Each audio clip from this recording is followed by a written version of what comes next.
why it's like the weirdest part What? to start. To start off? Yeah. Huh? Should I introduce? No. Is there anything? Okay. Yeah.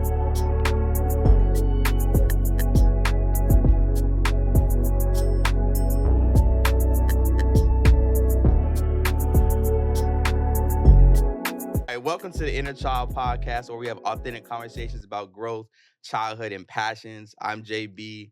That's my partner in crime, OD. And today, for episode 5, we have our second guest ever on the show. Very excited to introduce her, Racquel. Welcome to the show. Thank you guys for What's having good? me. What's good? What's going on? So I wanted to have Racquel on the show today for a multitude of reasons, just to provide like perspective on, one, just not being like a native New Yorker, somebody who like moved here not too long ago, and just a bunch of other things. So to get right into it, Racquel, so you're from DC. Mm-hmm. How did like your upbringing in DC kind of shape who you are, and things you like to do, passions, and everything else in between? I don't know, my upbringing in DC is kind of built around just hanging around my same group of friends, my family, and I feel like they kind of shaped me into.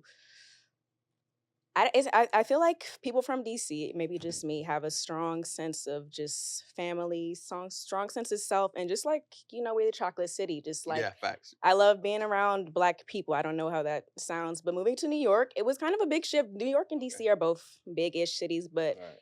DC compared to New York, it's like Mhm. such a smaller scale of the city. It's so much more chill. There's so many different things going on there. When you come here, it's just active. So I came here my freshman year of college. There's just everything going on all the time. And it was kind of overwhelming for me. And I'm Yeah. someone who loves art. I love to hang out with people. And moving from somewhere DC where you're just like with a whole bunch of people that I know I'm comfortable with to New York where all of a sudden there's all these people from all these different places. Everybody's a transplant, not just me. And I kind of just didn't know what to do with that. It's not just DC where it's a chocolate city and everybody knows each other, but it's like this, I don't know, melting pot. And I hate to use that word because No, that's facts. Like it is a melting pot. You don't like if you walk around, you really don't know who's from here. Maybe the No. accent will give it away, but outside of that, it's kind of like everyone's from all over the world. It's a big mix around here. You get everybody from the pick of the litter. But that's the good thing about New York, though, right? Like we in a city where like there's just so many different people. It's diverse, right? It's different cultures. It's different different spaces of energy for you to exist in.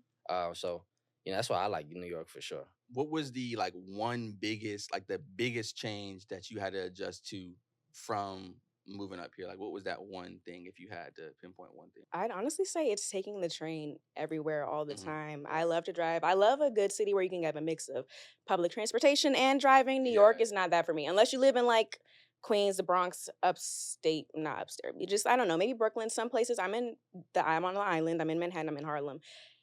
I feel like there's no point in me driving. Sometimes it'll stop me from going out too. So that'll be the biggest change, I'd say. Like And you have a car? in DC, yeah. Oh, in DC, yeah. Yes. I mean, no, for sure. When I first got here, I kind of kept it to like where I was driving on the weekends hmm because I really didn't like dealing with traffic. I still don't like dealing with traffic. The traffic here is shit. When did you move here? It's been almost 3 years now. Okay. Yeah, it's been almost 3 years now. I used to live on the Upper West Side, so just being in that area, I would just take the train pretty much everywhere until I started getting to a space where I was crunched for time and I had more shit to do, so it was easier to kind of like move around with my car. Yeah. You know what I'm saying? Yeah. But so what are you doing? You studying fashion, right? Yeah, I'm at FIT. Okay, cool. What's up?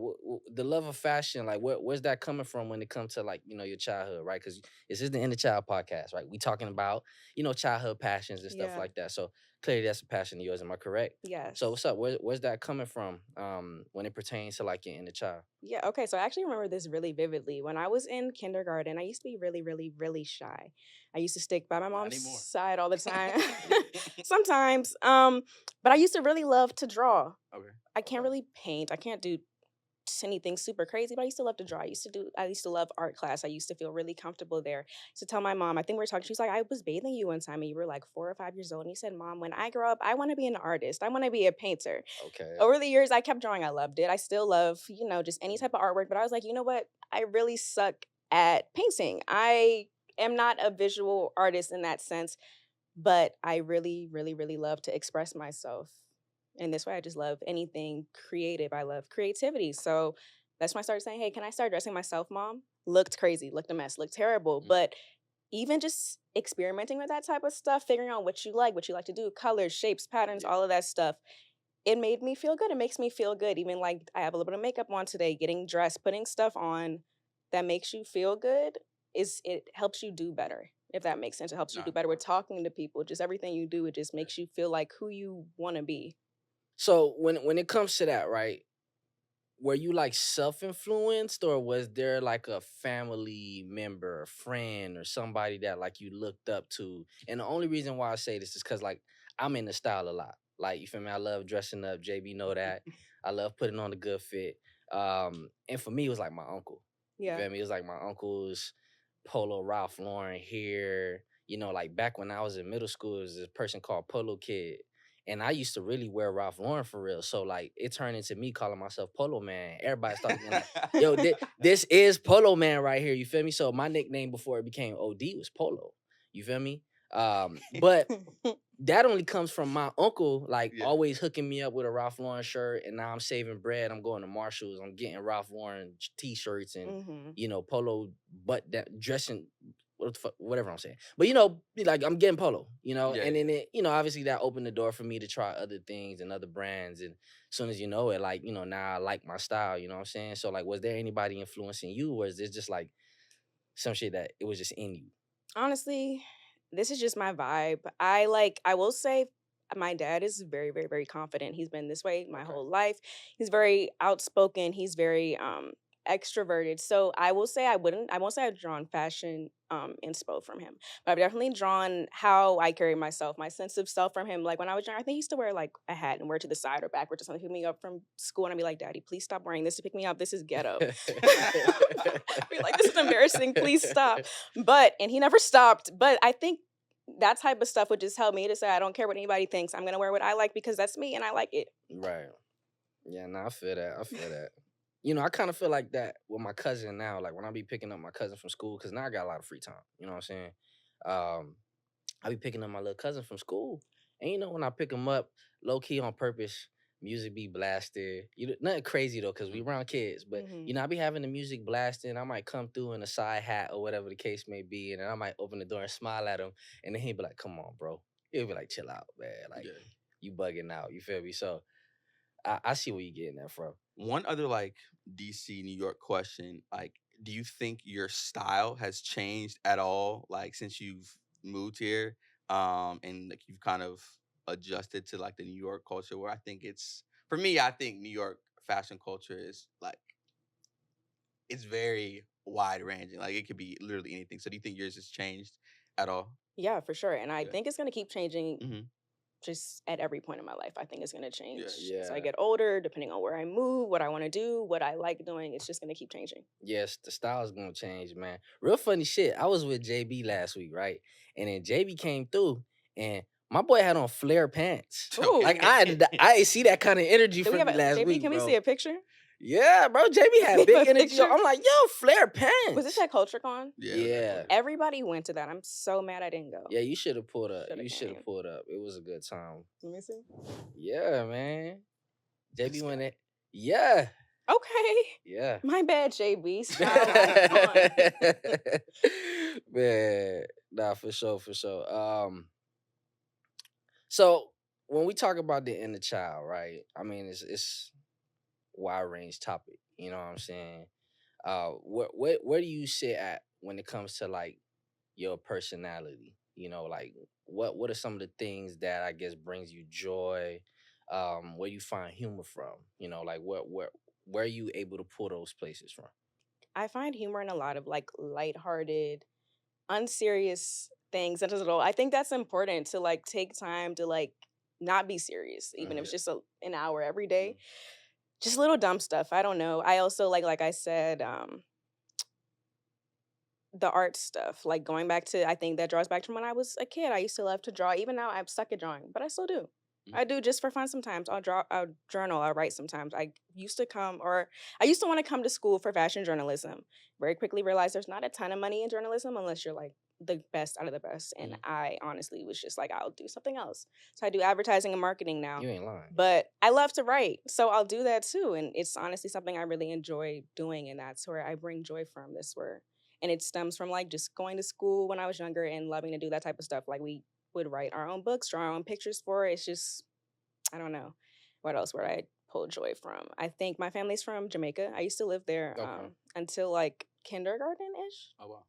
I moved up here. Yeah, my mom is from there. And honestly, traveling makes me so happy. And going back home makes me so happy. Right. I don't remember a whole bunch from those few years, but every time I go back, it just is a different vibe. It's like a different energy. It's like I feel grounded, like rooted. I don't know if that's like a spiritual thing or whatever, intuitive, but it just feels good to be back home and be around my family and stuff, my loved ones, or even if not around my family, just the energy, just being in nature is really good for me to listen to music, just taking a break from where I'm at physically, whether that's work or school or just New York and going somewhere else or just escaping, whether it's going to the park and reading or whatever I need to do. It feels good. You said writing, so you just like free writing or writing poems, stories? Like what is that like for you? I used to write poems, but now I kind of just like journal or like Yeah. it'll kind of just be a random like inspiration type of thing. It might be one sentence one day, it might be maybe a few paragraphs one day, it might be an audio message or something. But any way that I'm expressing myself, but normally journaling, I'd say. So you mentioned advertising marketing. Yeah. How has your experience at FIT been? 3 years now? Yeah. This is my 4th year. Oh, so Yeah. okay, yeah. So how's it been so far? It's been pretty good. Yeah. I've honestly, so when I first got there, I was like, okay, this is pretty cool. Like I'm in New York. This is a fashion school. And then like, I don't know. I feel like most of the people that go to FIT, so New York is the big melting pot. FIT, I feel like is not. There's a lot of people that are from New York that go to FIT. So I didn't feel like I kind of felt like they tricked me out. Like I was like, wow, I'm not around all the people I want to be around. A lot of my professors were kind of like the same type of person, if that makes sense, fit into the same boxes. So at first I like didn't really I wasn't sure that I was loving my experience there. My education was pretty good.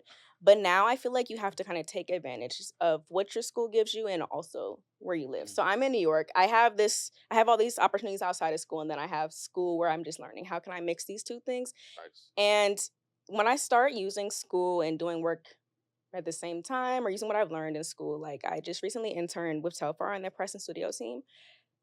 The most fun thing ever. And I couldn't have done that without FIT. This is only something I love doing. And I'm not mad that I didn't get to do fashion journalism at FIT like I wanted to, because it honestly set me on the right path to do what I want to do now. I wouldn't have known that I love doing photo shoots. I love styling. I love doing production and stuff like that if I wasn't at this school learning with these people and pushing me to go outside the school and meet people, because it's not a conventional college campus. Like we don't have parties. We don't have any homecomings, football teams, anything like that. So it's kind of just like you have to work with what you got in the city. You kind of got to go out if you want to have fun, if you want to do this other stuff. So I'm kind of glad about that. Yeah. I mean, going to the point you saying a lot of people are from New York, how is that dynamic in building relationships, cultivating those relationships with classmates? How's that been for you in these 3 years or 4 years? I mean, honestly, I enjoy it because I'm getting to learn a lot of things about people that I'm not used to being around. Right. So these people are all very different from me. Mostly, I want to say FIT, I think, is a PWI. And I don't mind it, honestly. I'm meeting a lot of people that I never would have spoken to if I didn't go here. Like, I don't know that I meet a lot of New York natives, even though I live here. I don't meet a lot of New York natives, and that's refreshing sometimes. But you don't meet a lot of New York natives and FIT, or like when you're just in New York? Like, I feel like every time I meet people, they're from other places or transplants or have been here for a few years. But FIT is kind of refreshing. Like, okay, let me tell you where to go here. Let me tell you what I've been doing. I lived here all my life and I moved here, blah, blah, blah. It's cool. It's honestly, that's what helped me probably figure out the city, figure out where I want to go, learn new things, learn what places are cool and whatnot. I hate when they call me a transplant. No, that's hilarious. They dead ass. I don't know where they picked that up from. They be calling me a transplant, bro. And I be like, yo, chill. Like, yes, I'm not from here, but I damn near almost grew up here. Like, I came here every summer, hooped here. You know what I'm saying? Where are you from? I'm from Miami. Okay. I'm from Miami, but, you know, I give New York vibes, and these niggas be calling me transplant. I don't know, like, where they pick that up from? What happened? You might give Miami vibes. I'm giving you Miami vibes? A little bit. Okay, it's okay. It's all right. Well, I guess I'm a transplant. So post FIT, right? Like, do you want to stay in New York? Like, what are some of your goals as far as like, you know, after you're done? I think I do want to stay in New York. So I really love marketing Hmm. and advertising. I love to work on some marketing campaigns. And I think the best thing or the best place to do that would be here, maybe like London or something like that. But I'm already here, so I don't see why not just stay.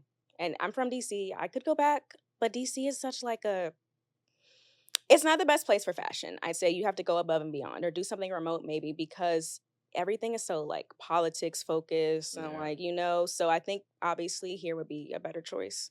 Yeah, and I mean, I don't think you'll get, anything better than New York. Maybe Yeah. LA if we're talking fashion or style. I But actually love LA. Have you guys been? LA? Hmm. Yeah, I love I love it. LA. I love it. I gotta go back. I might go back at the end of the year. Who knows? We'll see. We'll see. But now for sure, like when it comes to New York and style, like you really can't beat that. Like, I mean, there's just so There's many so much to different people. do. I used to like sit down in Soho while I was like eating on, outside on purpose, just to like get inspired by like everybody's looks. I swear to God, and I'll Did that be work? hell yeah. Like you see one person, oh shoot, you see one person come through and like a boho fit, then a street style, then you might move over, you turn your head to the left, you see somebody wearing chic, then this person in full designer, you see this person wearing not designer, but you just All right, you so just pick it I up. have something about New York. So What's up? I'm the least fashion person, like on this pot right now. You got this shit Um, on though. I really feel that people in New York love to just like flex Yes.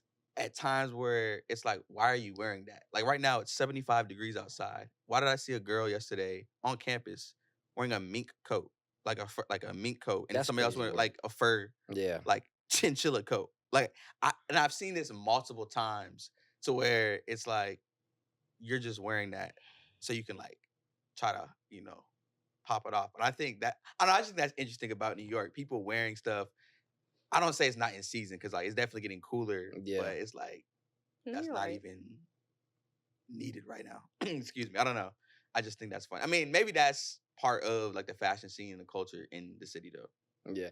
I see what you're saying. And I'll be honest, I'm a little guilty of it too. Like it might be 80 degrees and I have no reason to wear a bomber jacket, but I'm finna put it on because Mhm. it's that extra piece that's It just gonna add to matches. my fit. And I need it because that's what I decided to wear today. I always Yeah. say fashion over Fahrenheit. You know what I'm saying? So Okay. yeah, fuck the temperature. We're just doing what we gotta do. You know That's what I'm fair. saying? So That's fair. that's how I rock with it, man. Okay, so how do you, I guess, stay grounded in keeping the main thing and like accomplishing what you want to accomplish? So obviously like your main focus right now is school. But with, school, work, internships, fun, extracurricular activities, how do you like balance it all and like keep your, I guess, eye on the prize, if you will, so you can get to where you want to be? My main focus is actually not school, and it should be. Okay. But my main focus is definitely securing I think it's not even securing a job. It's just networking right Hmm. now. I think that's the most important thing, making sure you're making like valuable connections That's and fair. building relationships with people. That's the most important thing you can do. Right. You can get your degree, you can do all that stuff, you can get an internship, but it doesn't matter if you don't build anything meaningful with anybody. Nice. So that's what my main thing is right now. I've just been, just going out to things, talking to people, interviewing, and just meeting people for fun at parties, at galleries, um, events like CultureCon would have been a great place. I'm sure you guys met so many cool people there. Yeah. But that's how you get opportunities handed to you, and not even just handed, but just like that's how you put yourself in the place to make sure that I'm reaching those Yeah. goals, if you know what I mean, right? School, it's never really been too hard for me, so I just, do my work and as long as my grades are good, that supports what I'm Yeah. doing. It supports my character. So my main thing right now is just looking at opportunities, seeing who is close to these opportunities and how I can get close to them, whether in a professional way or a friend way or anyway. Yeah. Do you ever feel comfortable like networking in those spaces where you just like trying to meet new people to obviously, get ahead? For me per se, like, being from Miami and especially like growing up where I grew up, right? I didn't grow up on no old block, but I grew up in a little tougher neighborhood and everybody was kind of closed in. Everybody was kind of to themselves. And if you was a little out in the open, it's probably because you was a little dangerous and you didn't care. You know what I'm saying? So for me, not even just coming to New York, but as I got older, going to college, being around different demographics of people, I kind of just had to really get up out of my shell and stop acting like a street nigga. Like stop acting like, like this wild dude, and like actually learn how to like, you know, have some level of decorum when I'm around certain people. Obviously now, like I think I'm good at it now. You know what I'm saying? I still obviously struggle sometimes. Um, with just being comfortable and speaking in certain spaces. Uh, but like, what's that like for you? Like growing up, were you, I guess, put in a space to like be comfortable enough to be at the age you're at now, where you could network and speak to people and just like meet different people? Yeah, so honestly, we're gonna go back to my dad. I don't think you've met my dad, but Haven't. I think I've been on the phone around him. He has always instilled just like strength in both me and my brother. It was opposite. My mom would work all the time Hmm. early in the morning. He would take me and my brother to school every day and would make us say, I forget what he used to call them, but essentially as we grew up now, Affirmations. everybody does it now. Affirmations. Mm. I didn't know that's what they were when I was younger, obviously, Mm. and I would hate it so badly. We had a whole little script to say every car ride to school of affirmations. Yeah. And Oh shit. that's me. I woke up, Powerful. I think I would have to say, he would say, repeat after me. Repeat after me and say, okay, I, Racquel Jones, am the brightest star in the constellation. I am intelligent. I have integrity. I am respectful, and the whole line of all of these things. And I am now all of those things. And I try to emulate that stuff. I think the most important thing, even if I do feel nervous, because I do sometimes, I'm not always comfortable. I don't always feel like I belong in every space that I'm in. Yeah. But nobody knows that unless you show it, unless you act like Mm. that. So the most important thing is that you feel like you're all of those things. I feel like that I'm selfless. I feel like that I am the smartest person in the room. I feel like I can do whatever I want to do. That's how you do it. So there's definitely discomfort, but it's only shown if I want it to be. And I'm usually the youngest person in the room. I'll say that, and that messes my head up sometimes. I like don't know what to do. I feel like people are looking at me like I'm a baby, like I don't know what to do. I will say from personal interaction, I think one shout out to Mr. J for making you do those words of affirmation. Yeah, But that's tough. yeah, that's good because I will Damn, I might say want to make my kids do that when I have some. Right? I'm yeah, like, damn. no, because I'll say like off every interaction, like you never seemed like the youngest person in the room. So I think all those different affirmations, what you said, like I Wait, think that's what was that? What did you just do? this. I think that's valid though, and I think that does help because like the way you present yourself and the way you come off is older and more mature than like your age, which I'm not gonna say, but you know what I'm saying, like, and that's great. So the fact that like your dad kind of forced you and your brother to do that, like that's very dope. I'm not gonna lie. Yeah, nah, for sure. Because words mean something. Like when you say like They I do. am gonna do this, I'm gonna be successful, I'm They do. gonna, accomplish these goals, like these are non-negotiables, and you do that on a daily basis, weekly basis, what have you, like it's only just gonna make you better, and you believe that because it's inside of you. Yeah. It's your inner Exactly. child. No pun Yeah, no, intended. for Pun sure. intended. But yeah. Nah, And that I mean, look, that's a tough skill right now, even at my age, to kind of develop, so that like be able to have a father figure that was doing something like that. Mr. J, what camera this is? One or two? What I'm looking at? One. Mr. one, J, you doing a good job, man. Nah, for sure, that's tough. I I will like. say, yeah, it's all about just putting yourself in spaces that make you uncomfortable. And every Yeah. day before he would do that, this was when I was in like elementary school. And at this point, I think I was one of maybe like 10 people of color or black people at this school. Okay. So I was already in a space where I didn't feel like everybody around me looked like me. And this wasn't whatever time this was, like, all of the woke stuff, like, oh, diversity, all that stuff was not a huge thing back then. Yeah. People were not doing it like that Yeah. back then. So I did feel like the only person in the room that looked like me, and that would have an effect. And I didn't know, like when I read books, everybody's white.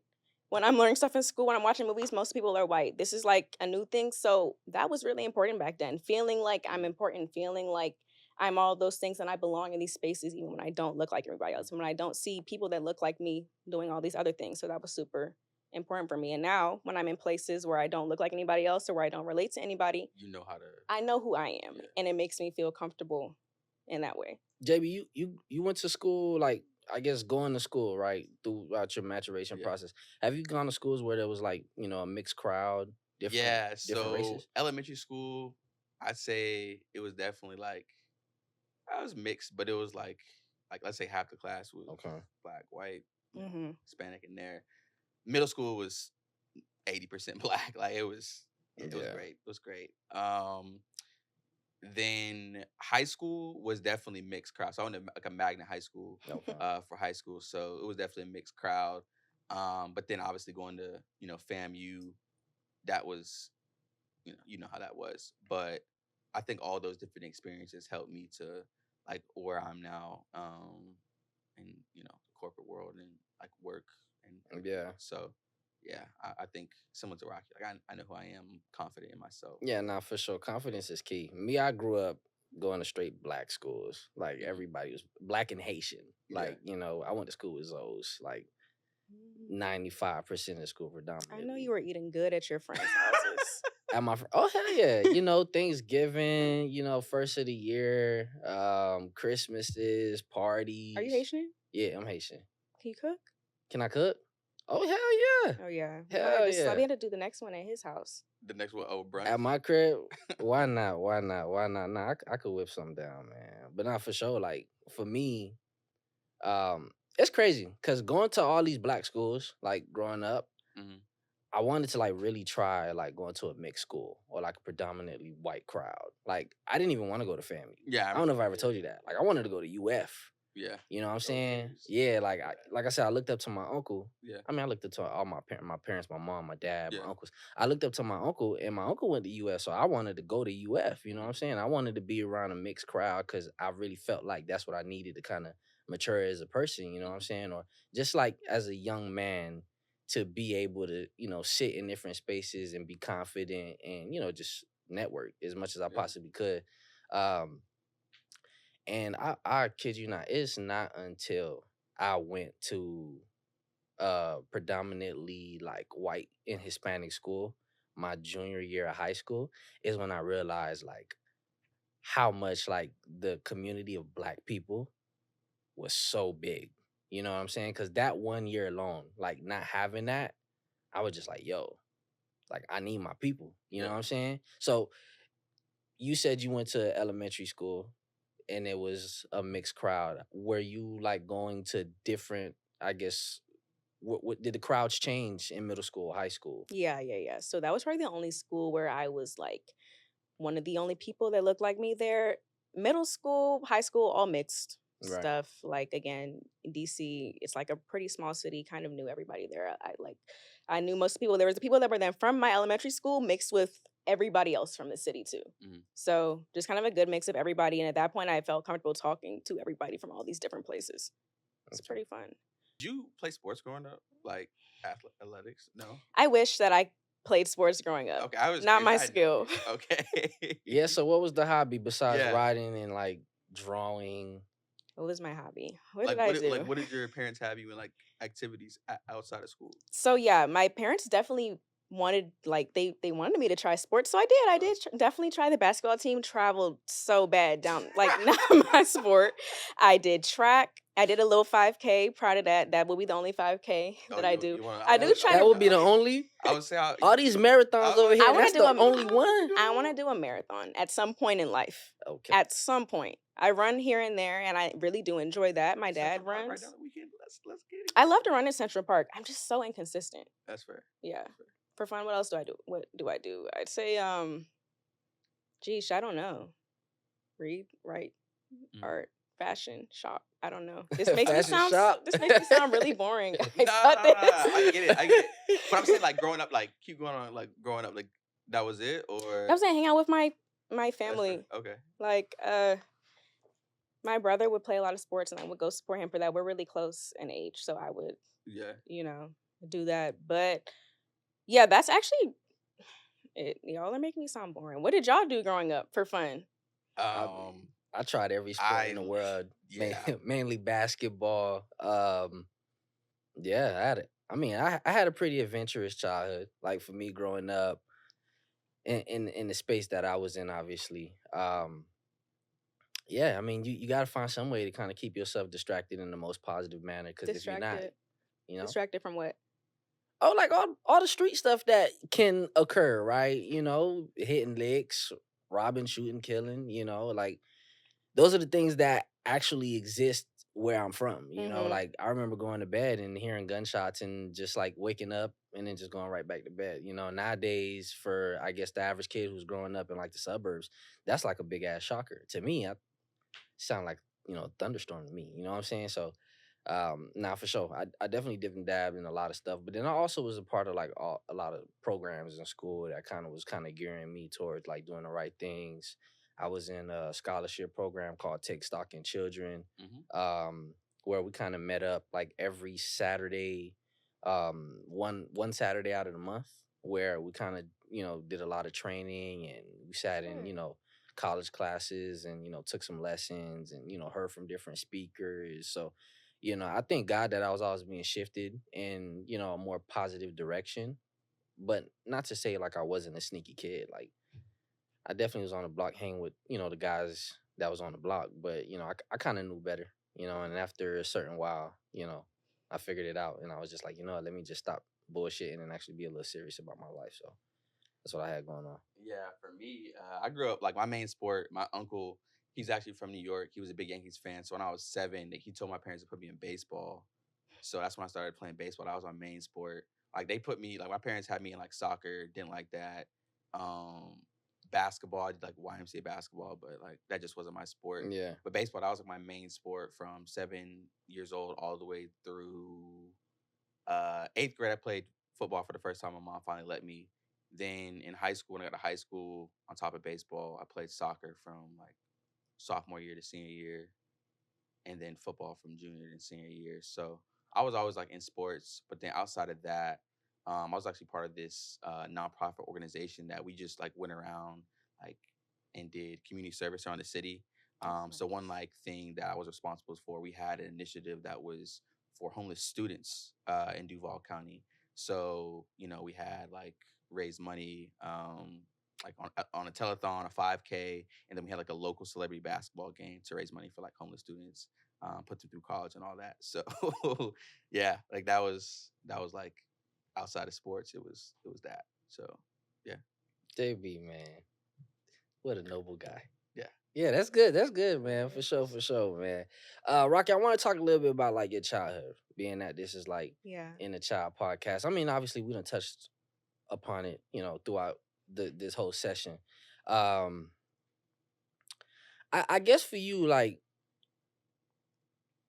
and you don't, to your discretion, you don't have to be as personal if you don't want, right? But what was that moment for you in your childhood? I think that I guess sits with you on maybe I don't want to say the word traumatic, but that's the only thing that could like sit in my head. Like what was that what was that oh wow moment for you that kind of like, changed like the trajectory of your life, or like did you ever feel like you was in a space and then something happened to you and then that pushed you somewhere else?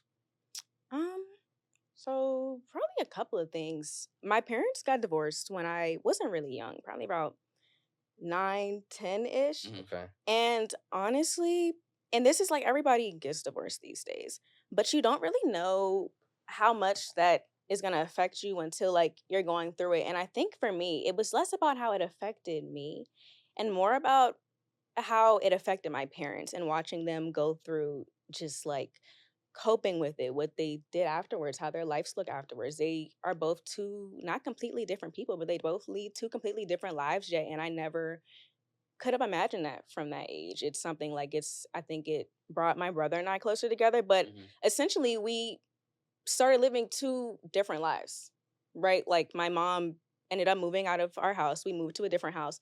And now like one week I live in Northeast DC, like taking the train to school, and the other week my dad's dropping me off and I'm in Northwest, uptown. Hmm. Different friend groups every other week. It's Hmm. just like crazy. It's kind of weird. It's now, and it's also just like I kind of felt like I was missing, not that I missed out on my childhood, but that at some times my parents were not able to give me all of themselves in a way that they would have when I was younger, a way that they did when I was younger, Hmm. because they had to learn how to live by themselves and cope with that. That's a big thing people don't talk about. So now my mom is a single mom now, my dad's a single dad, and they both have not remarried since. So it was just like kind of a thing of like, okay, I'm dealing with this. My parents are not together anymore, but they are also dealing with this. And I don't know how to help them because I've always seen them as people that help me, guide me. But I'm realizing, and from it, you can sense it. They don't want to show, but you can sense it. I'm realizing that they're struggling also. And what age was this again? Around like 10-ish. Okay. 10, I think. Okay. Like 5th grade. So basically going from elementary to middle school, Yeah. I'd say. And then there's my brother too. And it's kind of just feeling this energy has shifted. Is he older or younger? He's younger than me. Okay. Younger. Okay. Feeling this energy has shifted.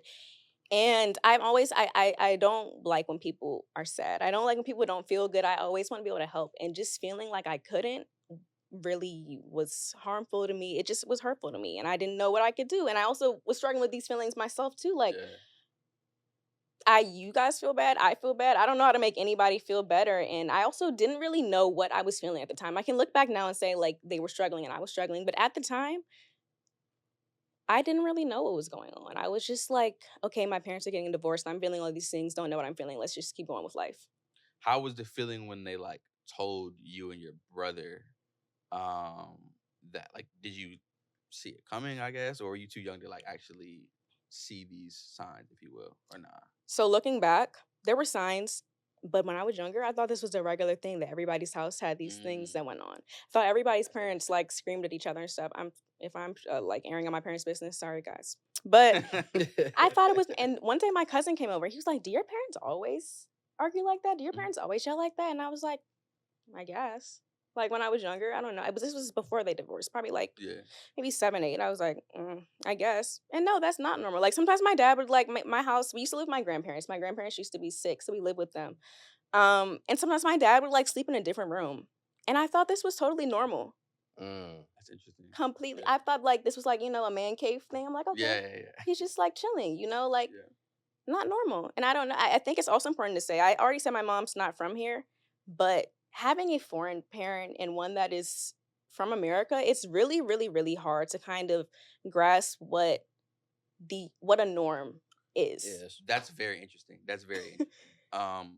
So was your mom like more of like a drill sergeant in a way, or the dad? Like, how did the two cultures kind of clash, and specifically for parenting as well, and how they, parented you and your brother? So I will say my dad is the more lax parent. When I was we're pretty close now, probably like still closer. My mom was definitely the more strict one, the more like I'm your mom, you do what I say. You're the child, I'm the mother.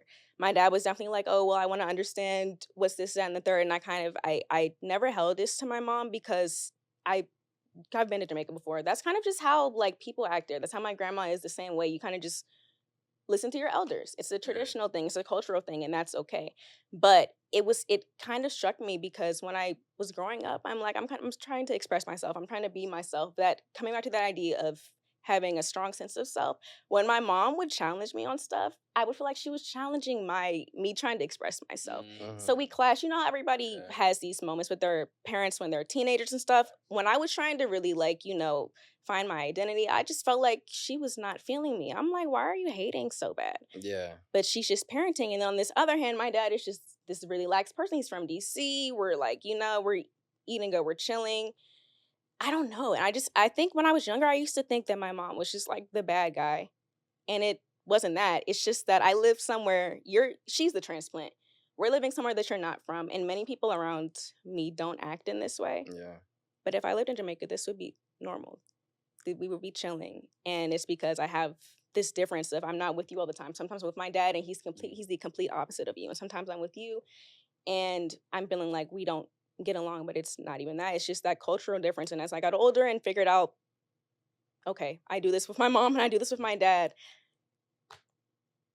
So we're cooler now. After that, me and my mom, we're super cool now. I think I've had to like sit down and talk to her. And I will say, even like expressing myself, and this is weird because I feel like as a woman, I should want to talk to my mom more about stuff. But I used to go to my dad more about stuff. And isn't that odd? I feel like that's really odd. And as I've gotten older, I've started telling my mom, like, hey, mom, I know that you do things like this and you feel this, but this is how I do things. And this is how I process things. This is how I think through things. This is my thought process. Mm-hmm. And I know that we have a difference, but I just want to, and I've had to do that, like, honestly, for like a good year or so, I'd have to say that, like, I know we are bumping heads here, but you do this way, I do this way. So we need to come right in the middle. and figure out how to make this work because you're my mother and I love you. But that cultural clash can be really hard to get through. And I think that's really important as it relates to communication with a parent, for the sense of parents have a tendency to say like, "Oh, I know you, son," or "I know you, daughter," what have you. But we spend actually a lot of time away from our parents, like when we're at school, when we're at Mm-hmm. like extra. I'm talking about growing up. What I'm saying, Yeah. all these different things, and then we go off and we not living in the house anymore. And sometimes parents can still hold on to when they knew you as a baby, and then as you're in elementary, middle school ish, and they don't really get the time to kind of understand who you as a child are evolving into. Um, I know personally for me that was a big thing with my dad is, yeah, I may have had certain tendencies or, habits when I was younger, but I grew out of those things and I like different things now. I operate a certain way. I have a certain, way I carry myself, a demeanor, everything like that. And, sometimes in, whether it's right or wrong, their approach that any parents, I'm talking in general here, they're still human at the end of the day. So it's like we have to have that same level of Mm-hmm. courtesy and or grace, and extend that to them because, although like, yeah, I'm your child, you know, they still Yeah. have to figure out this life thing too and how to Yeah. parent the seed that they created. So I think that's very interesting dynamic, especially with I guess a separated household. And one other question on that topic is, how was it when you would go to your dad's one week or one weekend and then you go to your mom's? Like, did your dad like give you something or allow you to do something and you go to your mom's and it's like, oh no, that's not happening? Like, how is that like? Yeah, for sure. Honestly, me and my brother were just sneaky snakes with it. Like, we just did not. We wouldn't tell the other person. The only way my dad or mom would find out if I was doing something the other one didn't like is if they talked on the phone. And they weren't super close. They were like kind of, I don't know, not friends at the point. So they didn't talk on the phone too much. I could get away with stuff. Like my mom hated ripped jeans. Go to my dad's house, pull out those ripped Hmm. jeans. You It do was what you killing. want. Except one Yeah. time he was like, your mom wouldn't like those. Like, damn, they've been talking. Like, what's happening? Or like, I don't They've been know. talking. Like what? They've been chopping it up, Bobby. But yeah, I don't know. For the most part, I kind of just I will say, okay, I will say I think I kind of fell into a little bit of people pleasing at this point in my life. So I didn't Mm, really like rebel too much to the point where I mhm. was breaking any rules at either house. But when you feel like everybody around you is also struggling, I feel like it became really easy for me to just try to do things that would make them feel good. Or to like walk on eggshells around them because I don't want to like mess your mood up or mess the rest of the day up for you, you know?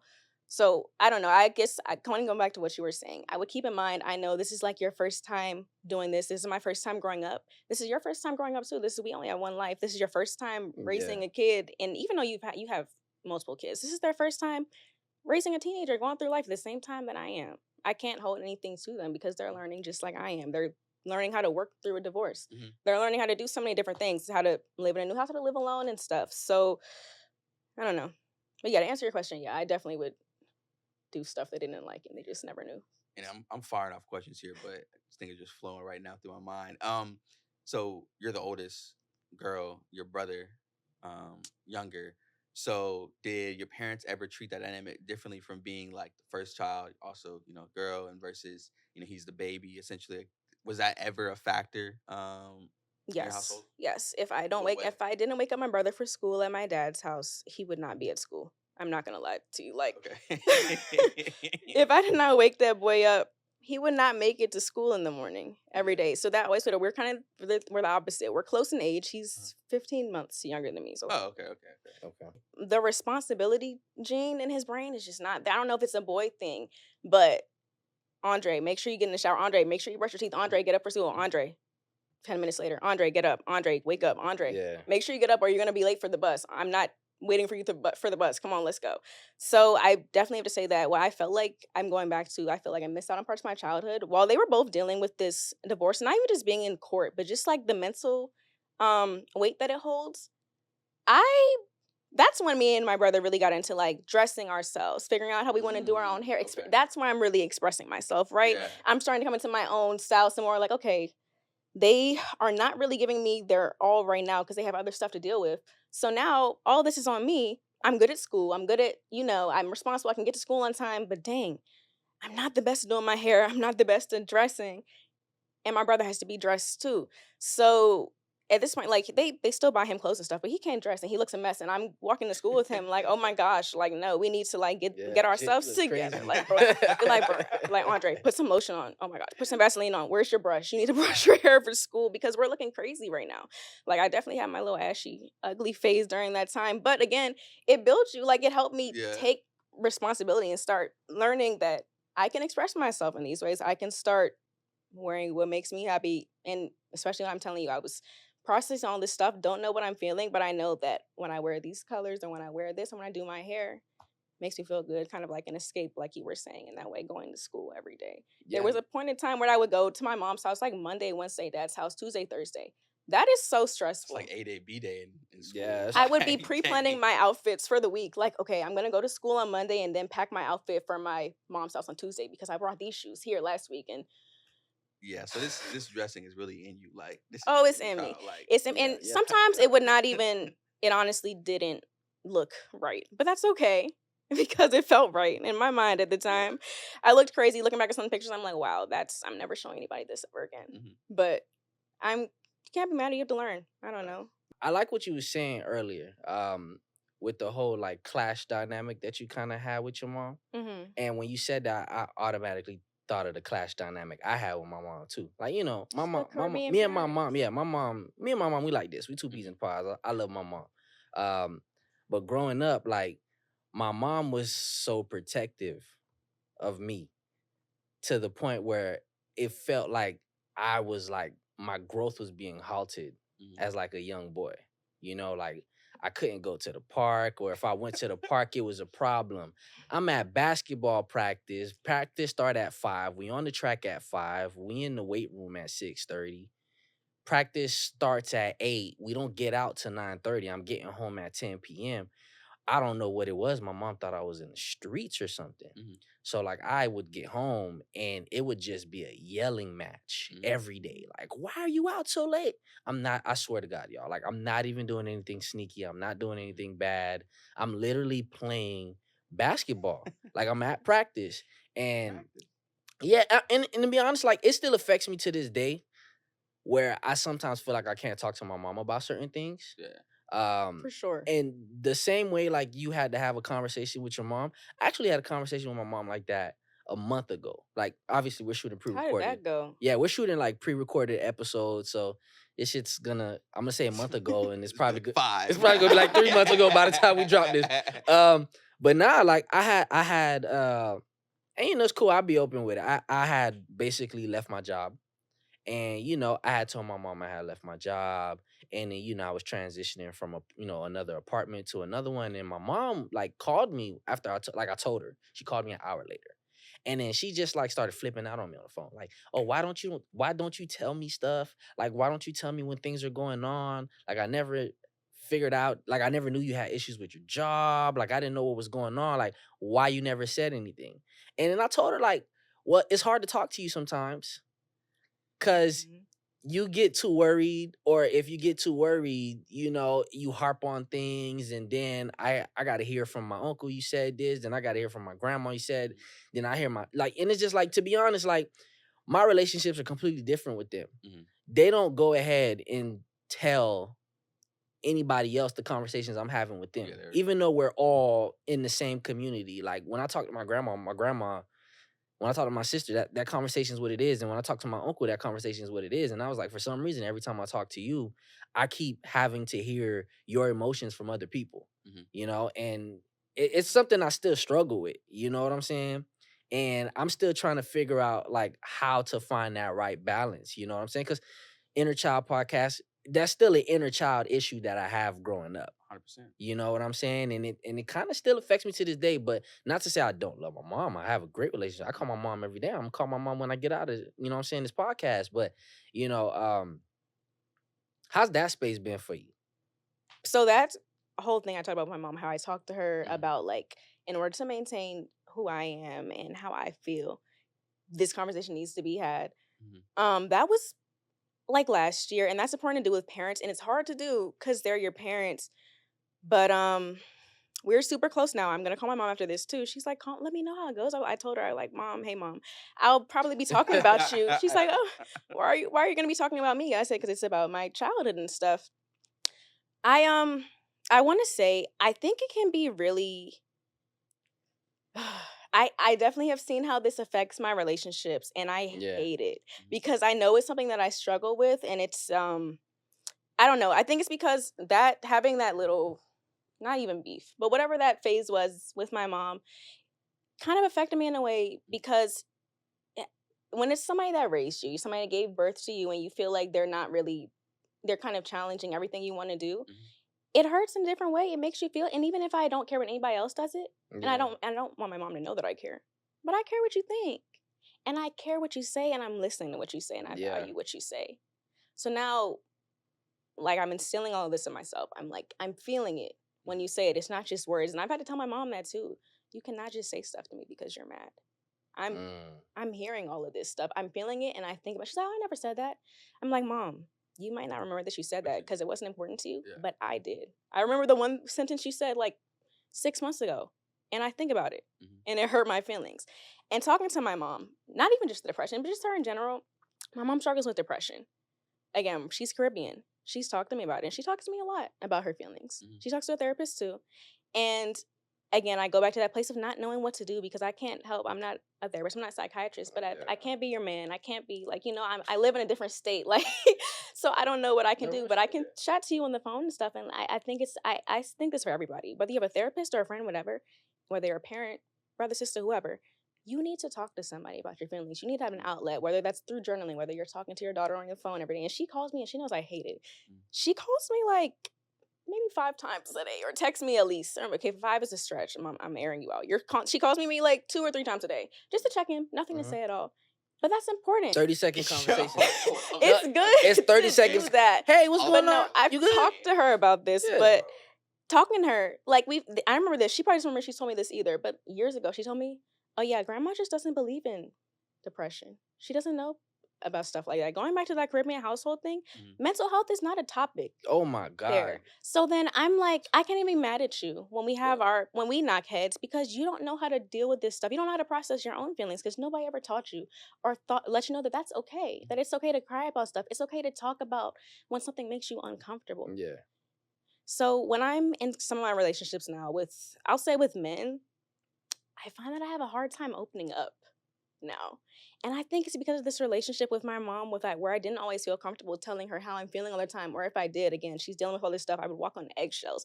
I don't want to say the wrong thing that makes her like upset or like I look a lot like my dad. I look a lot like my mom too. My mom used to always quote when she would get mad, "Oh my gosh, you look just like your dad," or da da da like your dad. Yeah. And she would also, in other conversations, say stuff like, "Oh, I hate your dad so much. Your dad is so this, or your dad is so that." So when you're telling me you look like your dad, you're doing this stuff like your dad, oh my gosh, you're so much like your dad. And when you're mad at me, now I'm thinking, you hate me. I'm the worst person in the world. I'm just the worst. Like what did I do to be this? What did I do to make these niggas so mad? Yeah.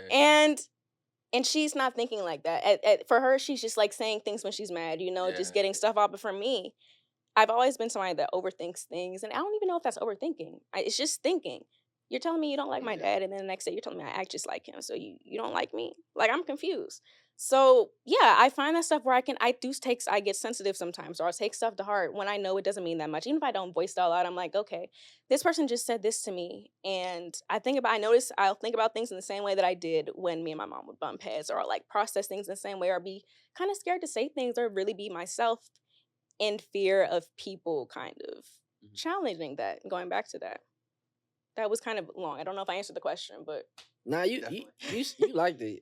You said it great. You said it great. I mean, the Caribbean thing, growing up in a Haitian household, um, our parents very religious. My family, especially on my mom's side, like very Christian. Very religious and big in faith. Um, yeah, that mental health conversation is big because it's not a conversation. yeah, it's because it's not like you're right. It's not a conversation. Like my mom, she struggles for sure with it, and she is not one of the ones to go ahead and say like, yeah, I got these issues and so on and so forth. And one of the biggest battles I kind of have sometimes is, it's recognizing that okay, like she's still growing in that space too, hopefully one day she'll get there. You know what I'm saying? But yeah, I take some of the trauma I have with my parents in a lot of the relationships. Sometimes, when my mom used to stress me out, I used to turn into like a real like I don't care. Like I just would be like, fuck it, I don't care. And I think sometimes like in my relationships, I'm doing like some of the same things that I would do when I would probably clash with my mama. I'd be like, you know what, I don't care, fuck it, have at it. Like, Mm-hmm. I would say one of the biggest things to kind of wrap like what you guys are both like sharing, like to your point about your mom kind of like going off on you being out so late, and even to your like how your mom kind of like was, I guess, lashing out on you, for lack of better words. A couple things. One, on that front, I think mothers have a certain intuition and like feeling about like a protection or in nature and nurturing Mm-hmm. their children, to where they're gonna do anything in their power to like make sure like they're okay. And whether that's, you know, by, a stern talking to, mm-hmm. and like talking to them a certain type of way, or making sure that they're home by a certain time, like regardless of whatever they got going on. I think that's just a natural like thing that moms have, because my mom was like the same way as well. And then also at it, as it relates to your point about not telling your mom certain things, or your mom might not understanding how like you are. Mm-hmm. I say for me personally, like I definitely don't. I kind of just go through things on my own and figure out and let her know after the fact. And that could be a multitude of reasons. One, because of when I do tell you something, your reaction is like, okay, well, not I really don't want to tell you something Yeah. again. Like Yeah. that's not, Yeah. you're not making me like, I wanted a different reaction from you. Like don't tell me that right now. That's not what I needed to hear or what I want to hear. And so that's one. Two, you know, I'm not gonna lie, I have a really big ego when it comes to figuring shit out on my own. Like Yeah. I just, for like mom and dad at that. And so I think sometimes, and whether that's good or bad on my end, that also makes me not want to tell my mom certain things when I may be going through something, or I'm trying to figure something out. And so yeah, just to kind of go to your point and your point, Rocky, as well. I kind of just wanted to bring that in together of like a mother's intuition, and Yeah. how like that nature versus nurture argument, or topic, can like play a role into that, and whether the style of the nature versus nurture, how it is as well. So Yeah. yeah. I do want to say this though, right? When mothers know. Hundred Yeah. percent, 100%. Cause while I'm having this conversation with y'all and I'm telling y'all, like, when I, went through my job situation, how like I told my mom already knew.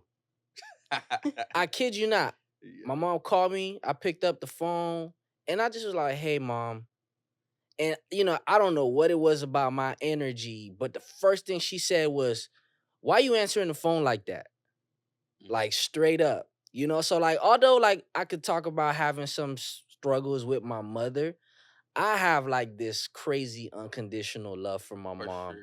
cuz I know like she feels my energy. For Mhm. You sure. know what I'm saying? And it be days where I remember yesterday I was like really happy. Like I had a great day yesterday, great ass workout, you know what I'm saying? And I had that energy on me and I called my mama and my mama has some kind of energy on her too. So it's just like moms be knowing, you know what I'm Yeah. saying? Moms be knowing. So, obviously there's still struggles that are going to continue to happen throughout our relationship. Mhm. Yeah, obviously my dad's not around anymore, so I really just have my mom and other support systems like my uncle, sister, and my extended family. Um, but yeah, moms are dope. Moms are dope. I mean, they're just a part of the inner child conversation. Yeah. One last topic that I want to touch on with you, Rocky, is like, obviously we're talking about relationships, but as it relates to like friends and like friendships, how has that been for you? From the time you were younger to like present day. So when you were younger, how was it just making friends, elementary, middle school, high school?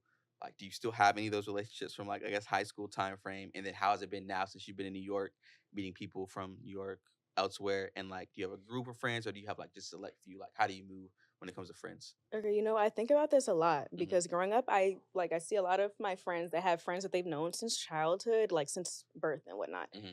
I don't have a ton of friends like that, and I'm always like, dang, I wish my parents would have had me and more stuff so I could have had more friends like that. Hmm. But that just goes back to like again, they were dealing with their own things, so Yeah. me and my brother weren't involved in as many things as like some of my other friends and other like kids at school were, and me and my brother also weren't that pressed to start doing stuff. So we kind of just had our Yeah. close little group of friends, which is cool for me. That works out. But you both just made me think of something. You said, what did you just say? That you don't talk to your mom about everything. Mm. And I realized that I also deal with things by myself too. And I've been doing this. It's not even like a new thing. I've been doing this since I was in like first grade. I think it stems from me being shy. I remember like I had my best friend in first grade. We were best friends, besties, whatever. I'm in first grade. I'm 5 years old. Mm-hmm. We're talking. She's telling me who her crush at school is. I will not tell her who my crush at school is. And from first grade, I think all of elementary school, I would not tell my secrets to anybody. Mm-hmm. And it wasn't even like I don't know why. It wasn't like haha, I don't want you to know I have this over you. It was like I did not feel comfortable. Like I just didn't trust anybody to know this stuff. And I'm thinking at this age, I still don't talk to my parents about a lot of stuff or like whoever I'm talking to romantically at the time. Like I will deal with a lot of stuff by myself because I feel like that's I don't know. I sometimes feel like I'm bothering people when I do that, or like I can work through stuff for myself because it shows strength, or because it's just nobody's gonna care about the stuff as much as I do.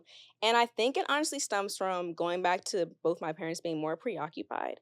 Mm-hmm. They were not emotionally available for me at all. So it wasn't a choice for me, and I'm realizing that now. But back then I would just go through stuff by myself because that was the easiest thing to do at the time. I felt like I was bothering somebody if I did. Or I felt like I was taking away from them, dealing with their own stuff by themselves. Or I watched them deal with stuff by themselves. So now that's what I do.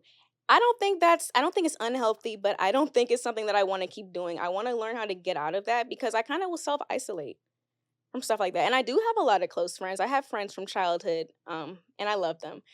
But I think stopping myself from opening up to people kind of stopped me from making more friends than I could have, if But do that you makes open up? sense. That makes sense. But do you open up to your friends now on certain things? Or are you still like I have different friends for different things. okay? I'm trying. I'm trying, but I have Yeah. friends for relationship stuff, friends for work stuff, friends for sure. when I genuinely feel sad.